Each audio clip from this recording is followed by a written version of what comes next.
So ayan, no? Ito, ang dami natin. Available po ito lahat. Ito po yung 4x4x8 feet natin na pins concrete post molder or dragon fruit post molder. Dual po ito. Pwede tayong gumawa ng pins concrete post, pwede rin tayong gumawa ng dragon fruit post dito. Okay? At ito nga, ayan makikita ninyo, ito ay adjustable po ito, no? 4x4x8 feet, adjustable po yung height niya. Pwede kang gumawa dito 3 feet, 4 feet, 5 feet, 6 feet, 7 feet, 8 feet. Okay? 4 holes. Ayan, 4 holes. Bakit 4 holes? 4 ang butas. 1, 2, 3, 4. Ito po ay 4x4x8 feet natin na 4 holes ang butas. Okay? Mayroon din tayong 4x4x8 feet na 8 holes ang butas, no? 8 holes siya. Mayroon din tayong 4x4x8 feet na 2 holes ang butas, dalawa lang, no? Dalawa ang butas, mayroon din. Mayroon din tayong 2 holes na detachable. Dalawa lang din na ang butas. Ibig sabihin yung detachable, yung mababaklas mo sa isa-isa. Mayroon din tayong 4 holes na detachable, mababaklas din isa-isa. Dito sa gilid. Dili, dito sa, yung kagaya sa, ayan o. So, available po ito, no?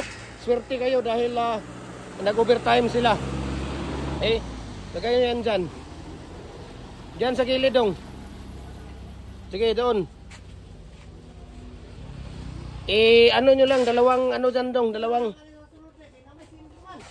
Dili na, diara. Ianara man ng sin dito. Matulak man ng sin. Itulak na rin nyo na. Diretso dituloy. Diretso pa dito. Anong ginala naman po ninyo ni Dirining butanganan? Dito man sa gawas man Dito na sa imuanan. Karon dadaanan nyo na dito para dili magbabag. Sige, diretso pa dito dong. Kunin nyo muna yung mga dyan.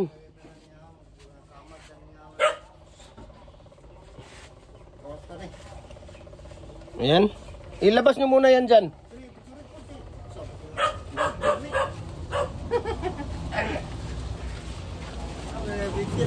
Ayan o. Diba? So ito po yung pangkundim niya, no? Ito. Pangkundim po ito. Ito yung pangkundim niya. So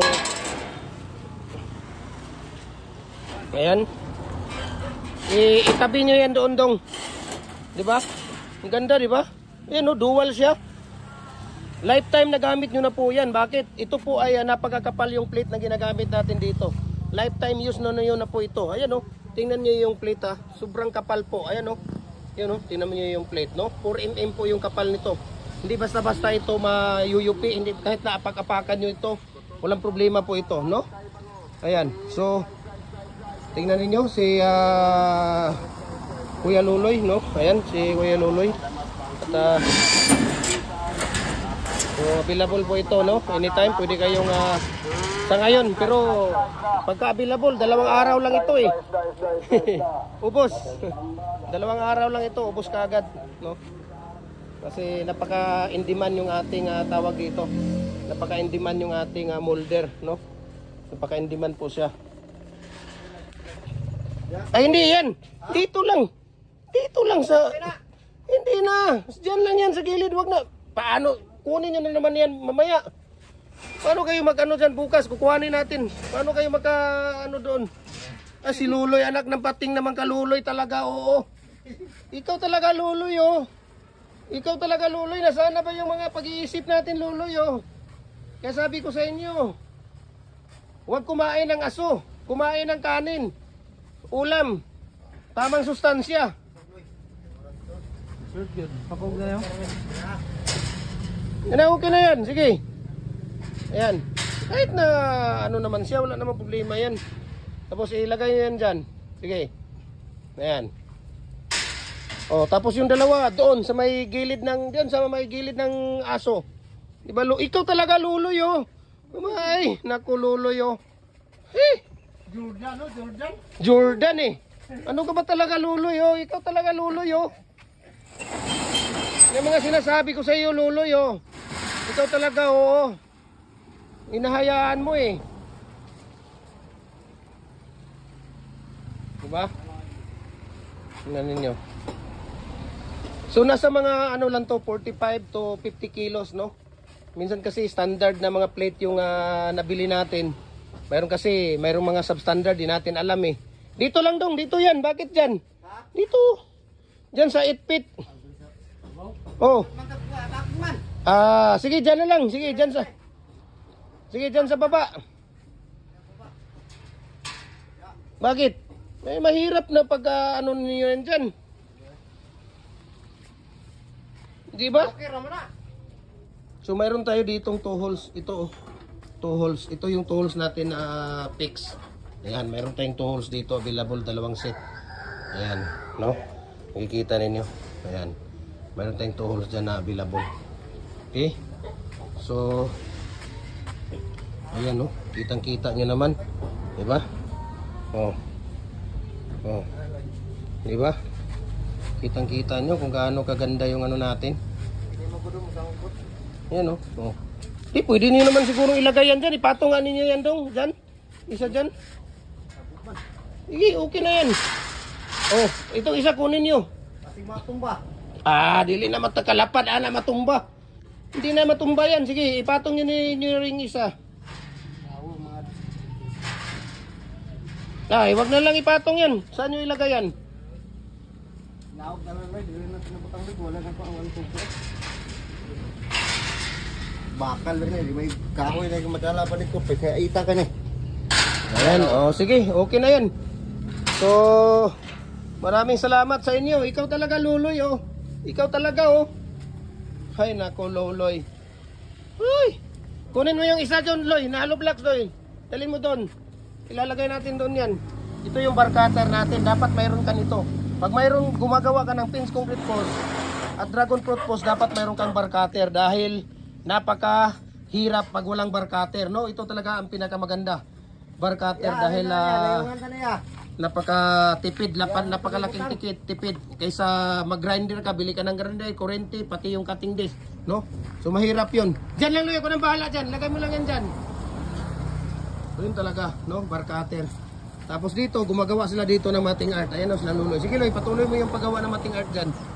Ayan, ito yung matting art na nilalagay natin sa ating molder. Okay?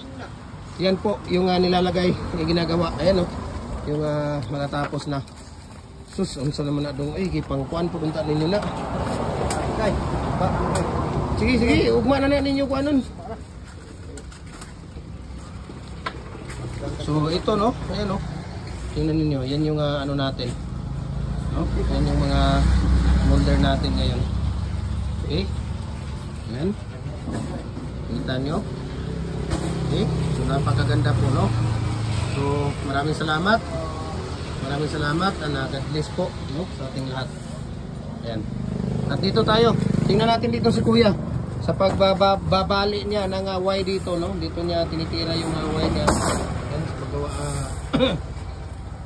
Yan yung dalawang stirrup natin. So ganun lang po yung paggawa natin ng Y. Pakita mo, Kuya. Ayun, oh. Sige, gawa ka.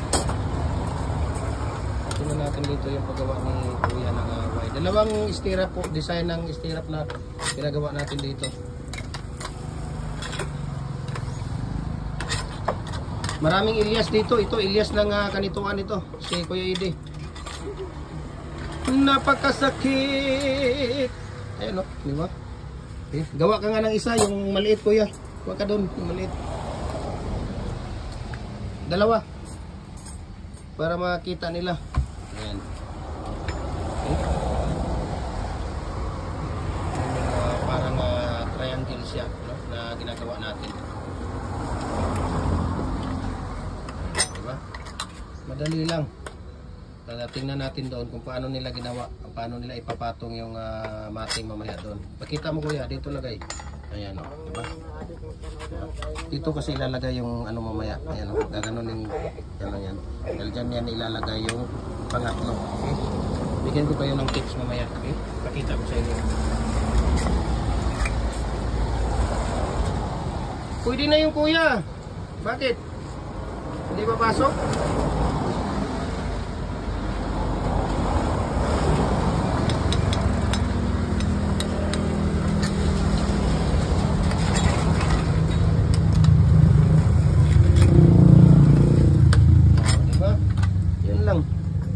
Tapos ipapakita ko sa inyo dito kung paano nila ginagawa yon. Okay? Ito, no? Ito, kung nakikita ninyo, ayan, no?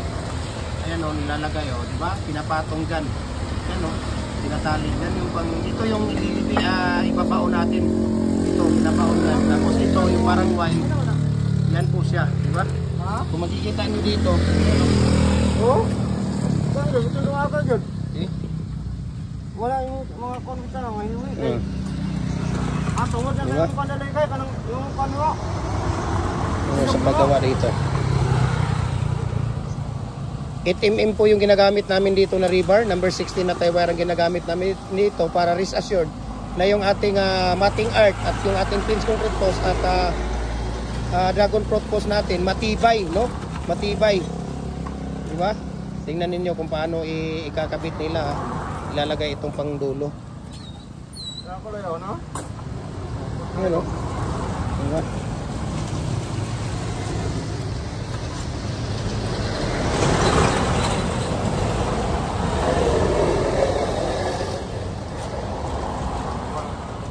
Diba? Napakaganda, no? Dalawa lang ang ano mo Loy dyan. Tulo. Ayan. So tingnan natin kung saan nila ilalagay yung pangatlong, di ba? Natin na. Yan o. Oh. Diyan ilalagay yan. So napakatibay po, no? Napakatibay po. Yan o. Oh.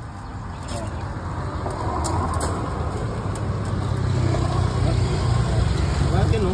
At bago tatalian yan. Oh. Tatalian. So ayun o. Di ba? Ganun kagaling. Tapos dito, yung parang diamond, tingnan natin yan, Loy. Ano parang diamond, no? Oh. Diyan nilalagay sa dulo. So, magandang araw. Sana nagustuhan niyo. Paki-share, paki-comment, and like po sa ating mga video. Maraming salamat and God bless po.